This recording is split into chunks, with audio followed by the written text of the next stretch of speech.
And it's rolling, so whenever you're ready. Hello, I'm Beth, this is Finn, Bradley and Charlie, and we're here to pitch our advert named Face Explosion for the product Atom Energy Drink. We would now invite you to watch a video, we hope you enjoy it. Love the positive, powerful taste of Atom Energy Drink.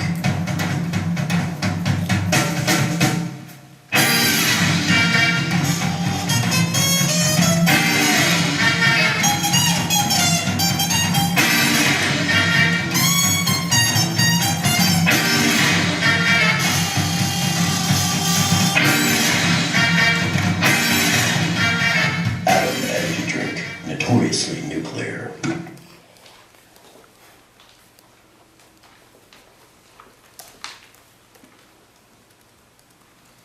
So when it came to generating ideas for our advert, we first had to think about what we were essentially going to finish off with. And we had come up with an idea essentially of doing like a stop motion animation of a man starting off from early man as like a caveman, progressing through different time periods until he reaches the drink and drinks a bit, and then we have the logo pop up as he reverts backwards towards caveman, making it sort of seem like it's the most essential thing in man's life to have this energy.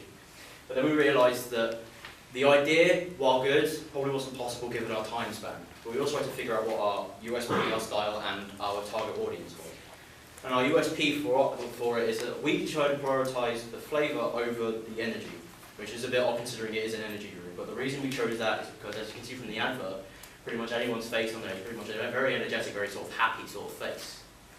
And the reason we kept the energy sort of more laid back than it is towards the flavour is because you want that to be the surprise that they feel at the end of it. So they drink the drink, they feel the flavour, they feel happy about it, but it's the energy that motivates and continues that happiness. Our target audience was essentially for people aged 16 and over, and the reason we chose that was because it's more or less the audience that most energy drinks do go for. You see Monster is more advertised for 16 and over, we've got Relentless advertised for 16 and over, but for different sort of demographics, but we were trying to reach just everyone in basics. And our style was a documentarian style, which we sort of saw as an easy way of doing it, because where else would you be able to sell an energy drink better than with the reactions of people in that age range? It's a much simpler idea. So in our groups we all had our own piece of pre-production to do, and Charlie did the storyboards and logo. You should be passing around the storyboard so you can look at it. Beth done the shot list and the scripts.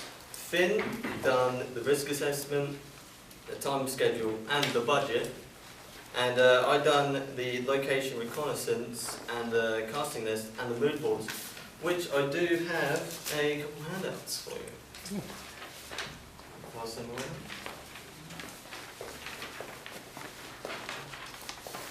Oh, thank you.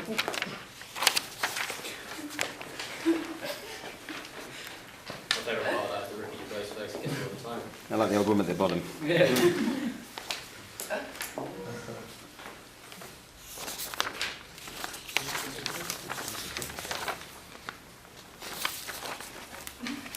Yeah, for production, we filmed the majority of it in the studio, as we felt it would be the best place to get the lighting we needed, and it looked best on camera.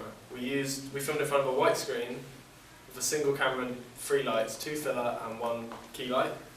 We used people we knew from class and people we knew, and asked them to sit down in front of the white screen and take a sip of their drink, and then we filmed their reaction to that.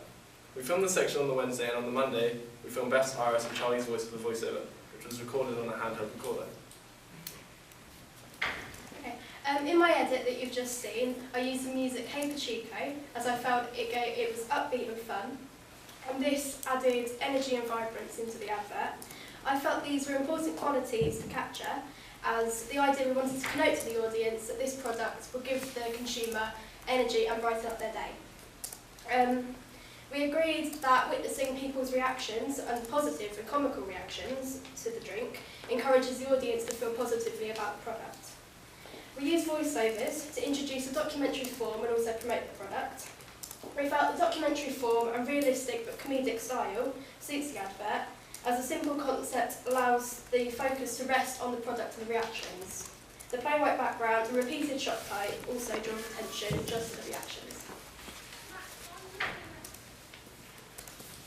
Finance. Our finance mainly consisted of one element, that was buying the drink with the can. The rest of it was provided by the college, including the camera, tripod, voice recorder and editing software. The travel charges were included within our daily commute to college, because we didn't leave the campus at any point to film. In logistical terms, we ensured the advert was actually makeable. Unlike our last stop motion idea, which would have been difficult to complete to a high standard in our time frame, we changed our plans to make our final advert. Whilst we planned it, we made sure the concept was simple enough to complete in the timescale, but interesting enough to actually generate enough awareness for the product. We made sure that everything we needed was accessible from the college, local shops, or from home. When it came to sort of managing how the team operated, that sort of came down to what sort of job we were going to give each other. I was more or less the person in charge of doing all the art for the labels and the logo itself, but I was also part of the talent. I was the voiceover artist. And we had Finn and Bradley. They were more in charge of the production itself. They were getting the people to come in, really asking if they would be okay with it. They get the sign piece of saying that they were okay with it. We didn't just pluck them in out from the corridor. And they were also people in charge of making sure we had the drink. And then we had Beth, who was essentially our leader and also our director, and she was also a talent because we used her iris for the shots. To complete this production, we needed a range of equipment and facilities, such as a camera, tripod, Zoom mic, studio and editing software. To ensure we had access to the necessary equipment, we drew a production schedule and equipment list, which outlined what equipment we would need for each day. We also booked out cameras and tripods for a suitable amount of time so we could complete our project, and also booked out the studio for us to use. So on our first day, our main focus was to get all the equipment together and to book the studio so that we had everything ready. On the first day we also had some time to do some filming, like the close-up of the eye, and we also recorded the voiceover as well on that day. Then the next day we mainly focused on filming, trying to get that done. We just about did it by the end of the day, and then in the next couple of days we focused on editing and finishing it. I'll pretty much say that the only crisis we really had when we were doing this was the fact that when it came to filming on Wednesday, when we were actually filming all the reaction shots, no one really turned up. It was mainly our group, and it was another group that had pretty much finished their filming for the week. So what we had to do is when we filmed our reaction shot and filmed their reaction shot, we then went out into the hallways, we asked students from the music, we asked a few performing arts students to come in, we had them sign a piece of paper saying that they were okay with them doing this, and then we filmed their shots. And it was a very easy way of going around it, very fluid, very dynamic, and then eventually we got all the work done. And to be honest, we'd rather have 4 faces doing a reaction shot or 14 faces. When filming for the production, we needed to be aware of the risks. On screen, to summarise, some of the main risks included lighting. All the equipment we used was expensive and was essential to treat it with respect and make sure it was not left on indefinitely to prevent it overheating and causing fires. Tripping. Most equipment we used required wires, therefore we had to make sure they were strapped down to prevent tripping hazards. Chair use as a prop. We needed to make sure that this was a sturdy and appropriate prop to prevent injury. We also provided drinks for the actors to prevent overheating under the light and to boost their hydration. So all of our pre-production files were on a Google Drive document, so we could all refer to it, access it easy if we needed to, and it just made life a lot easier, really. Now, welcome any questions and any feedback that you might have. Yeah, would you consider, if you had more time, doing the stop motion advert, or was it a case of you are happy with the way that one turned out, that you'll probably stick with that? It was more or less a case of when it came up to drawing up the idea for the whole stop motion thing, we had a really great idea. We were going to go out and we were going to buy costumes, and then as time progressed, we sort of realised the costumes were going to cost quite a lot, and we really didn't have the money to do it. But we're also very pleased with how the secondary plan came out with, because it seemed to really convey what we were trying to show to everyone. It does work, yeah.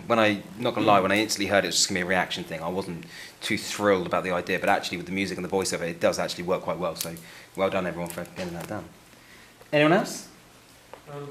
Did you say how you came up with the idea of doing this and getting different people in to drink the drink? It was more or less, it was a mixture of spontaneity and a little bit of mixture of just secondary planning.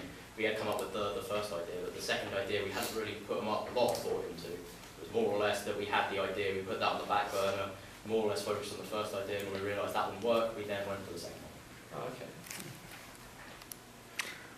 Righty, thanks very much. Take a seat.